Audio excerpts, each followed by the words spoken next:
On this episode of The Sequence, I will show you how to use the key detection feature for sampling in the new 2.10 update and how to apply that theory to other musical instruments.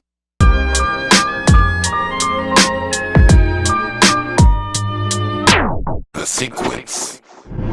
So before we start with this lesson, make sure that you update your MPC to version 2.10. I do have a helpful video about how to install the firmware update. It will be linked in the description box. Now let's begin. So the main thing I want to talk about is getting a sample, because key detection is based upon when you are using sample edit mode. So what I want to do here is just go and grab a sample. So I won't hold y'all up on that. I'll just have the sample ready to go. So I have the sample right here. Let me go ahead and play that. It's from MXX Audio, I believe Lo-Fi Melodic Series. I can't remember if it's the third or fourth one, but I'll have you linked to their website. They are friends of AKAI, obviously. So let's go ahead and load up that sample. And since we are on MPC ONE, I have this sample edit button right here. Also a link in the description box. Help support it, please, and at no additional cost. And you can get it here. So I have the sample.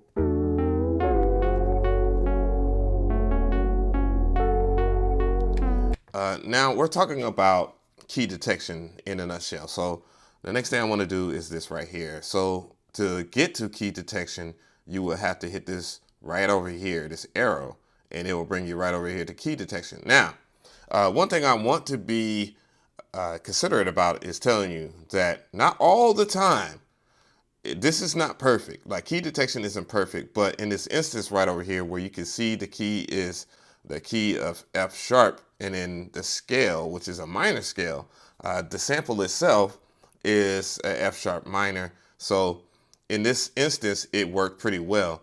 Now, one thing I do want to talk about as far as processing, a sample, because there are a couple of things that you might do. Like, you might go over here and you want to tune your sample, which I just toned it down 2 semitones.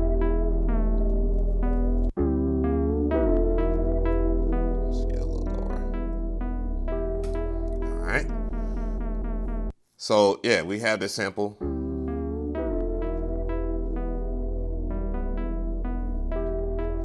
And yeah, we heard it play, and it will sound like this normally. One thing I do want you to keep in mind when you are messing with samples in general, and this has little to nothing to do with key detection, when you tune your samples down, you'll notice that the sample is playing slower. So if I was to play the sample now at -1, you can hear that it sped up a little bit, and at its original pitch, it's playing a whole lot faster. Now, there is a way to deal with that to where it won't affect this, okay? So you have to go in the process, and I highly recommend doing this for any of your samples if you want it to keep the same BPM, and navigate to pitch shift. And once you get to pitch shift, just touch the screen here. Then you can dial in, like, if you want the pitch to be lower or higher, and it will not affect the speed. And there's another reason for that too as well. And I'm going to show you something right now. So let's pitch it down, like 3 semitones. And let's go ahead and hit the tech key. That is not in an F minor, okay? A F sharp minor, okay? So that is another reason why you want to go into process and then pitch it down this way. So let's go ahead and touch that. And then we'll pitch it down 3 semitones right here and hit do it. And now you can hear that the sample itself is still the same BPM, and it's lower. A lot of people get that mixed up about how you want to process your samples on the MPC. Now, if I hit the detect key, and now it says it's a D sharp minor. Now with that, I'm just going to go ahead and chop up the sample. I'm just going to use BPM mode here.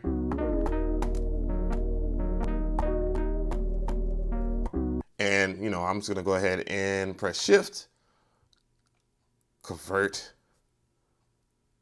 and do it. So now it's a D sharp minor, guys. So that's one thing you wanna do in your mind, is to have a mental note. So what I'm gonna do in this instance is go to a BPM and then just drop a beat, and then we'll go to the next part of it. So let's drop the beat now. All right, so let's record some hi-hats real quick. So let's go.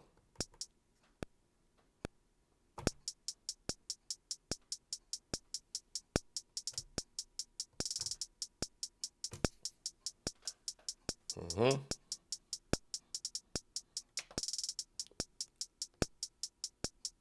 right.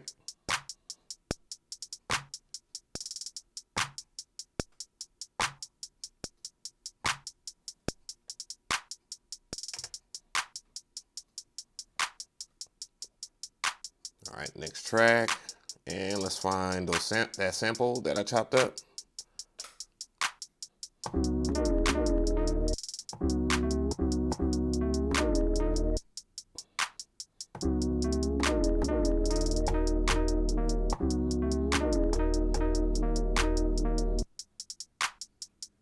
All right.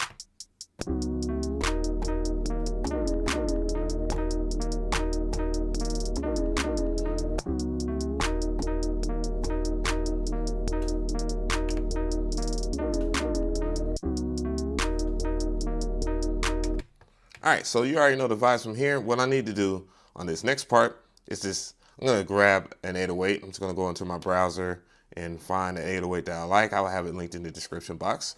It is one that I created myself, and I have a whole entire 808 pack.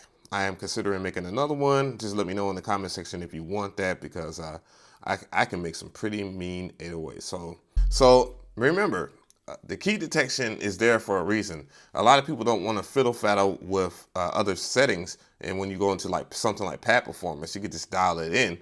So you know, I know that, you know, an E flat is what? A D sharp. So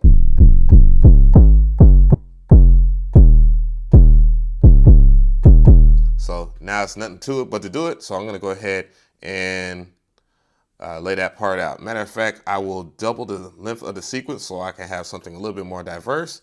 So if I mess with pad performance right now and I get out of it, it sounds like the key detection worked perfectly and that it wasn't mislabeled or anything like that. So let's record that in.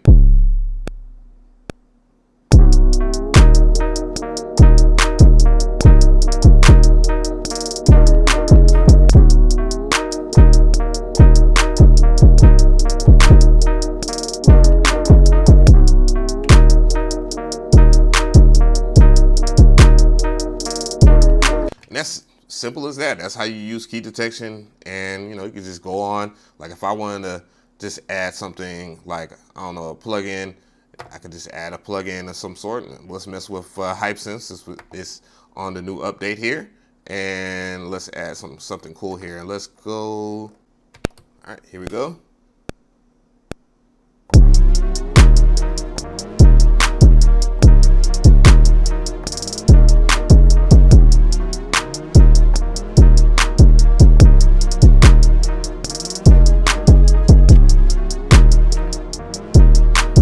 So you know, you basically can just get your free flow. Like if I was just to do a beat, you know, and just build it up from start to finish, I mean, I'll easily do that with the sample. And then it also makes like adding different samples. Like if you want to layer a sample that it might be off key, you can kind of tune that to the key of your main sample or so forth. Like it's really easy to use that in that instance. And I want to kind of point that out so that you guys that are just 100% sample based will have a good referencing point to why key detection is pretty good. So tell me how you feel about this video. I definitely want to hear from you guys in the comment section. The main thing that I feel about the new key detection, I wasn't really expecting it.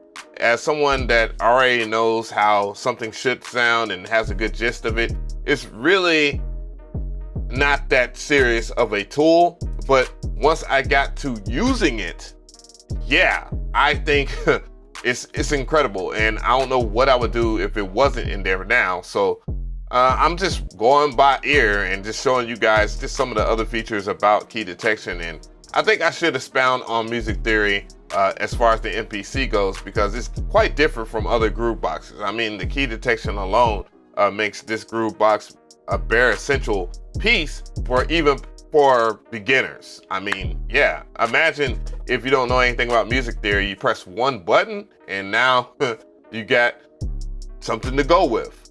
But there are things I think that need improvement, especially with the way it applies like major progressions or the major scale to minor scale. I mean, like descending chords in major, like if it shows you a D sharp major, well, that should be a E flat major, or if it shows you a G sharp major, that should be an A flat major. So yeah, it's not perfect, but hey, we'll see in the future if they will fine tune it.